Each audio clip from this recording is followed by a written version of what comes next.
오늘도 우리 사는 이야기 찾아주셔서 감사합니다.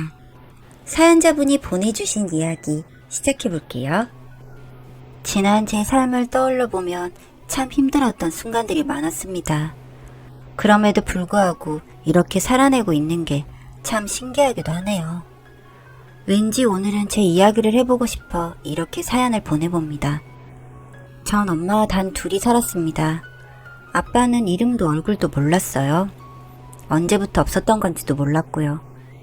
그냥 처음부터 없었어요. 엄마는 미혼모였으니까요. 저는 어렸을 때부터 이모와 삼촌들이 많았습니다.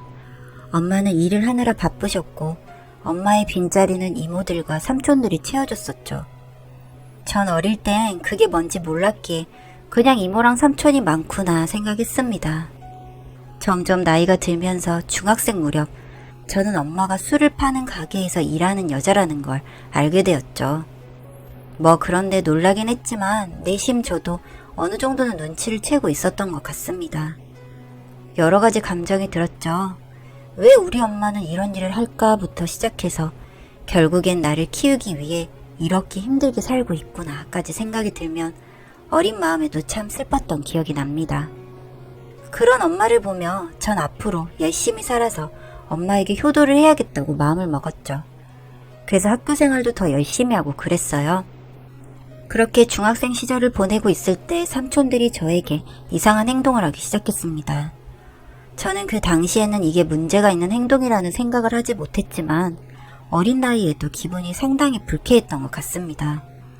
그렇다고 엄마에게 말하기에도 뭔가 애매한, 그리고 말했다가 큰 문제가 발생할 것 같기도 하고 무섭기도 해서 아무런 말도 하지 못했어요.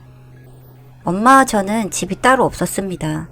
그래서 엄마와 같은 일을 하는 이모들이 모여있는 기숙사 같은 곳에서 지냈었고 삼촌들은 그런 이모들과 저희 엄마를 항상 감시했던 것 같아요. 어릴 땐 그냥 같이 사는 건 줄 알았는데 크면서 알게 되었어요. 같이 사는 것이 아니라 감시당하고 있다는 것을요. 그렇게 엄마와 이모들이 전부 일을 하러 가게 되면 그곳에 남은 건 저와 삼촌들 뿐이었습니다. 그 삼촌들이 항상 나빴던 것은 아니었습니다. 저를 많이 예뻐해줬고 정말 재밌게 잘 놀아주기도 했어요. 삼촌들 중에서도 저를 유난히 예뻐해주는 경덕이라는 삼촌이 있었는데 경덕이 삼촌은 저랑 놀아주면서 은근슬쩍 저에게 터치를 하기도 했습니다. 그것도 민감한 부분들의 말이죠. 그러면서 우리 예쁜 년이 얼른 커서 삼촌한테 시집와라 하고 얘기했어요. 처음 그때만 해도 경덕이 삼촌을 제일 좋아했기에 시집이라는 말의 의미도 잘 모른 채 알겠어 하고 맞장구 뭐 치곤 했죠. 그렇게 저는 중학교를 다니는 내내 그런 일들을 빈번하게 겪게 되었고 고등학생이 되었습니다. 저는 그때쯤 사춘기가 왔던 것 같습니다. 굉장히 마음이 복잡하고 힘들었죠. 엄마의 직업, 내가 지금 있는 이곳, 이모들의 정체, 삼촌들의 정체, 저를 둘러싼 모든 것에 대해 전부 깨닫게 되었고 모든 게 싫고 창피하고 벗어나고 싶었어요. 그러면서 반항을 시작했던 것 같습니다. 전에는 항상 곧장 집에 가곤 하던 학생이었는데 그러고 싶지 않았습니다. 담배 냄새와 술 냄새에 찌들어 있는 집이라고도 할 수 없는 그런 곳이 제 집이라고 들어가야 하는 게 너무 끔찍했죠. 그래서 저는 동네를 배회하곤 했습니다. 저의 사춘기를 제일 먼저 알아챈 건 경덕이 삼촌이었습니다. 경덕이 삼촌은 항상 늦게 오는 저를 걱정해줬고 동네에 저를 찾으러 돌아다녔어요. 그런 날이 지속되자 하루는 경덕이 삼촌이 저에게 술을 사주겠다고 하더군요. 술은 어른에게 배워야 한다면서요. 저는 경덕이 삼촌을 따라 나섰고 저는 그날 경덕이 삼촌과 술을 마셨습니다. 처음 마셔보는 술이었어요. 술은 참 썼지만 마시다 보니 저도 모르게 그 쓴맛에 중독이 되더라고요. 그리고 전 경덕이 삼촌에게 제가 요즘 하는 생각들에 대해 털어놨고 경덕이 삼촌은 저를 위로해줬습니다. 그렇게 삼촌과 술을 한 잔씩 하면서 이야기를 하게 되었는데 저는 그때 충격적인 이야기를 듣게 되었습니다. 엄마가 계속해서 이곳에 있을 수밖에 없는 이유가 있는데 그게 바로 삼촌들에게 진 빚이 많아서라고 하더군요. 단순히 삼촌들은 그냥 감시하는 사람이라고만 생각했는데 엄마는 그 빚을 갚기 위해 일을 하고 있는 거라는 생각이 드니 감옥이 따로 없다는 생각이 들었습니다. 궁금하더군요. 도대체 얼마나 빚이 있길래 우리 엄마는 여기서 계속 일을 해야 할까? 그래서 물었습니다. 빚이 얼마인지 물었고, 삼촌은 나랑 친하니까 그냥 우리 다른 곳에서만이라도 살게 해주면 안 되냐고 울면서 말했죠. 그랬더니 삼촌이 그러더군요. 삼촌도 그렇게 해주고 싶지만 그건 삼촌이 결정할 수 없는 일이라고 했습니다. 그렇게 저는 눈물을 흘리며 홀짝홀짝 술을 들이켰고 눈을 떠보니 다음날 아침이었어요. 그리고 저는 낯선 곳에서 말도 안 되는 모습으로 눈을 떴어요. 저는 너무 놀랐고 경덕이 삼촌이 절 이곳으로 데려온 것 같았지만 삼촌은 보이지 않았습니다. 저는 너무 무서웠어요. 몹쓸 일이라도 당한 건가 생각이 들었지만 아무것도 기억이 나지 않았거든요. 그리고 전 그곳에 있는 것도 소름이 끼쳐서 얼른 옷을 챙겨 입고 밖으로 나왔어요. 전 집으로 향했고 그곳엔 경덕이 삼촌이 있었습니다. 전 놀라고 궁금한 게 많은 눈으로 삼촌을 쳐다봤지만 경덕이 삼촌은 너무 태연하게도 이제 왔냐고 얘기했죠. 그러면서 저만 들리게 귓속말로 너희 엄마한테는 친구네 집에서 자고 온다고 했어 라고 얘기했어요. 저는 도무지 무슨 상황인지 상황 파악이 되지 않았지만 경덕이 삼촌에게 아무것도 묻지 못했고 그렇게 지나가게 되었습니다. 그때 저는 그러지 말았어야 했습니다. 지금도 후회를 하네요. 그때 제대로 끊지 못했고 그 후로 경덕이 삼촌은 저를 자주 밖으로 불러냈습니다. 전 당연히 이러지 말라고 하지 말라고 삼촌에게 소리쳤지만 삼촌은 제 말을 듣지 않았습니다. 그렇게 삼촌과 둘이 있는 시간들은 잦아졌고 이 일을 엄마에게 말해도 소용없겠지 생각해서 말도 못했습니다. 저는 엄마에게 말하는 것도 너무 무섭고 두렵고 수치스러운 마음이었습니다. 그리고 생각했죠. 엄마가 그런 사람이니 나도 그렇게 살아야 하나 보다 생각했고 이게 나의 운명이구나 하고 경덕이 삼촌의 그런 행동들을 받아들이기 시작했습니다. 제 몸은 점점 상해갔고 전 항상 그런 상황들을 생각하며 역겨웠기에 밥도 잘 먹지 못했습니다. 그렇게 말라가는 저를 보면서도 엄마는 절 걱정하는 말 따윈 없었어요. 그랬겠죠. 당장 엄마 본인부터가 힘든데 딸이 그런 게 눈에 들어왔을까 싶어요. 하지만 그 당시 저는 정말 원망스러웠습니다. 엄마가 눈치채주길 바라고 걱정해주길 바랬는데 그런 일은 일어나지 않았고 정말 죽고 싶을 만큼 힘들었어요. 그래서 죽으려고도 했지만 또 막상 죽으려고 하니 그건 너무 무섭더라고요. 그렇게 죽지 못한 채로 살았습니다. 그렇게 지옥 같은 고등학생 시절을 보냈고 저는 대학 진학을 포기했습니다. 지금 이 상황에서 딱히 잘하지도 않는 공부를 해가며 엄마를 더 힘들게 하고 싶지 않았습니다.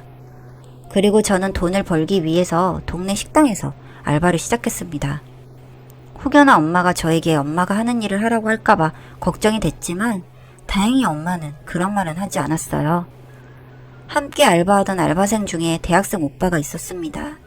큰 키에 하얀 피부, 잘생긴 얼굴과 다정한 성격에 점점 호감을 느끼게 되었고 전 그 오빠를 남몰래 짝사랑하게 됐죠.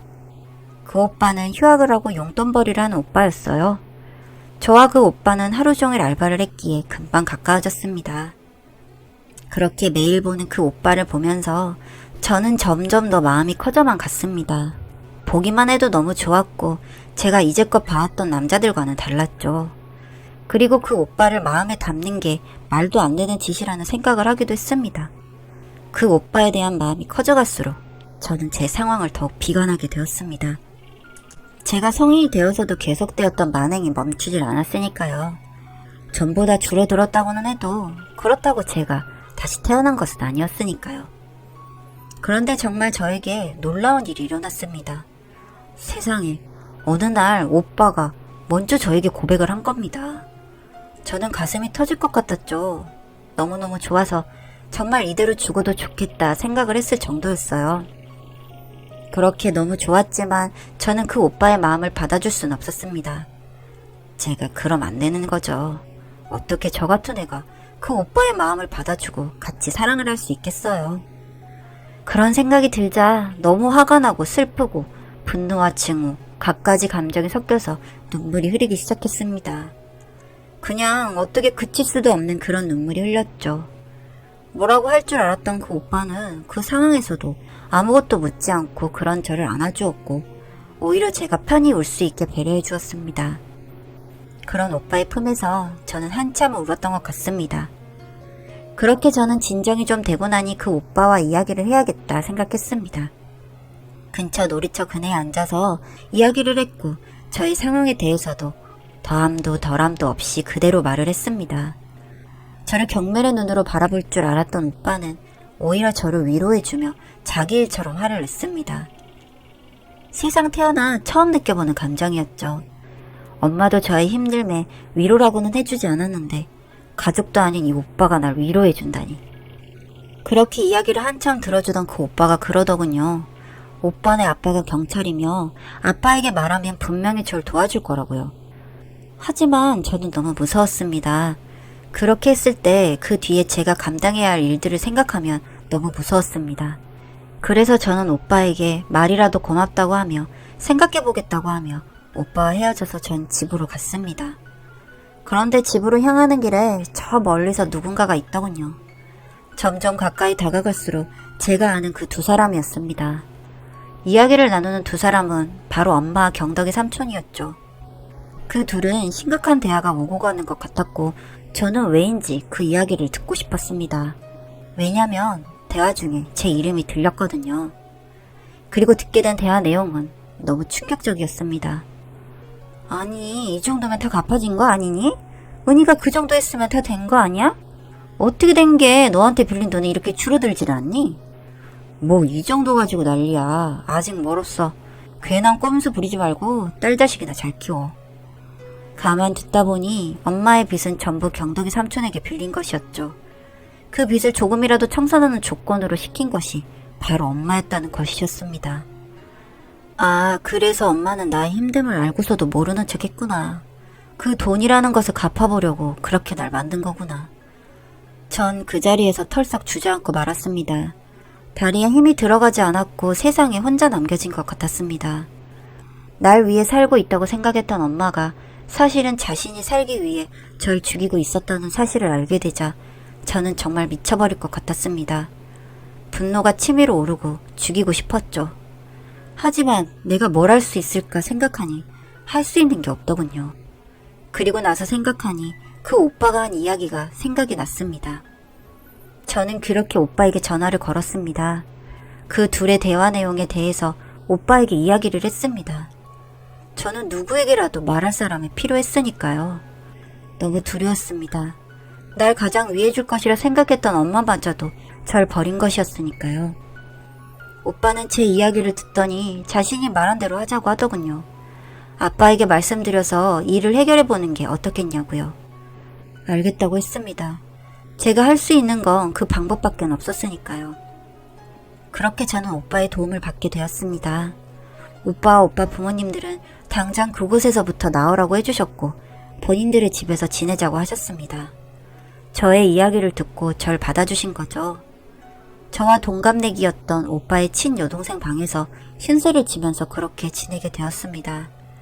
다행히 그 친여동생도 너무 저에게 잘해주고 성격이 좋고 따뜻해서 저는 그곳에서 불안에 떨지 않고 지낼 수가 있었습니다.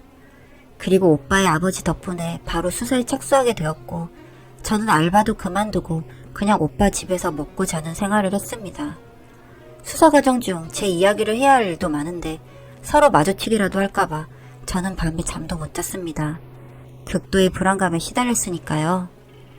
정말 긴 싸움이었습니다. 얼마나 끔찍했는지 모르겠습니다. 제 이야기를 누군가에게 몇 번이고 해야 했고 증거를 제출해야 했고 그 사람들이 언제든지 절 해할 수 있을 것 같아 두려움에 떨던 나날들이었습니다. 하지만 저는 오빠네 집에서 머무르면서 그나마 살 수 있었고 그 싸움에서 마침내 이기게 되었습니다. 그들은 죄질이 아주 나쁘다고 하여 실형을 선고받았다고 들었습니다.